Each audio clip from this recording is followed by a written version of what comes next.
136 days before. The week before, I left my family in Florida and the rest of my minor life to go to boarding school in Alabama.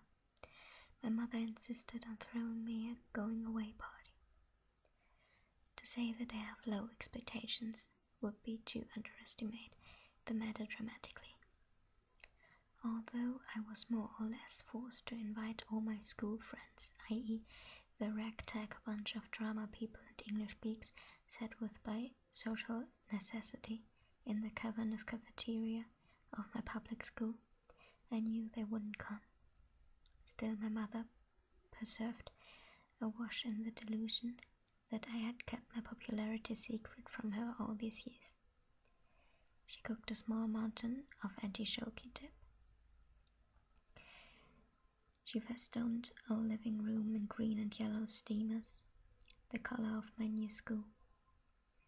She bought 2 dozen champagne poppers and placed them around the edge of our coffee table. And then that final Friday came, when my packing was mostly done.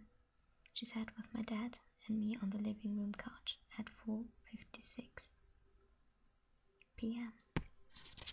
and patiently awaited the arrival of the goodbye to Miles' cavalry.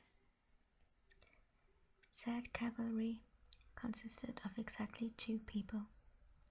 Mary Lawson, a tiny blonde with rectangular glasses, and her chunky, two-potted charitably boyfriend, Will. "Hey Miles," Mary said as she sat down. "Hey," I said. "How was your summer?" Will asked. "Okay, yours?" "Good. We did Jesus Christ Superstar. I helped with the set." "Mary did lights," said Will. "That's cool." I nodded knowingly, and that about exhausted our conversation topics.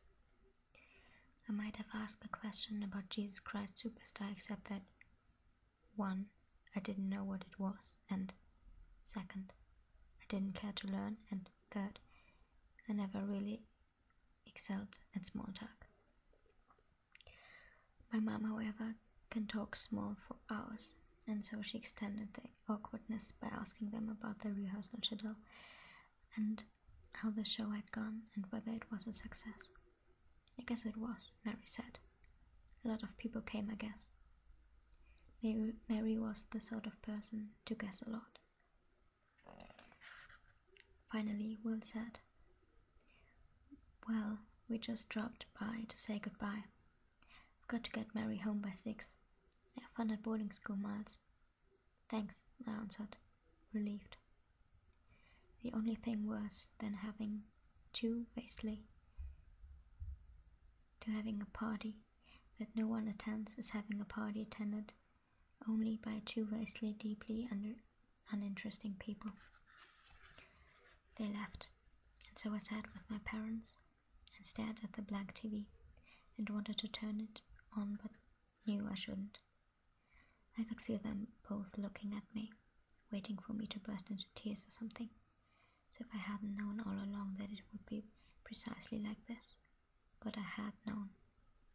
I could feel their pity as they scooped artichoke dip with chips intended for my imaginary friends, but they needed pity more than I did. I wasn't disappointed.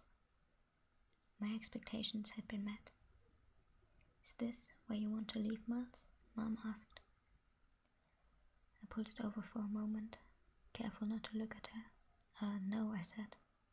"Well, where then?" she asked. This was not the first time she had posed the question. Mom was not particularly keen on letting me go to boarding school, and had made no secret of it. "Because of me?" my dad asked. He had attended Culver Creek, the same boarding school to which I was headed, as had both of his brothers and all of the kids. I think he liked the idea of me following in his footsteps. My uncles had told me stories about how famous my dad had been on campus for having simultaneously raised hell and aced all his classes. That sounded like a better life than the one I had in Florida, but no, it wasn't because of my dad. Not exactly. "Hold on," I said. I went into Dad's study, for finding and found his biography of François Rabelais. I liked reading biographies of writers, even if, as was the case with Monsieur Rabelais, I'd never read any of their actual writing.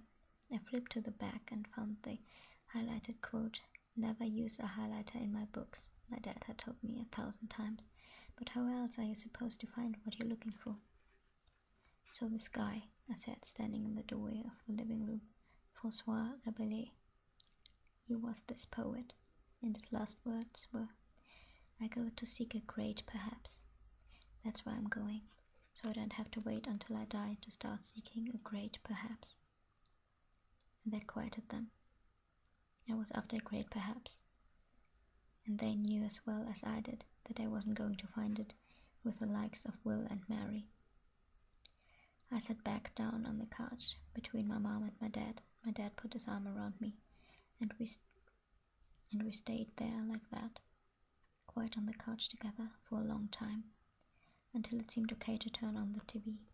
And then we ate artichoke dip for dinner and watched the History Channel, and as going away parties go, it certainly could have been worse.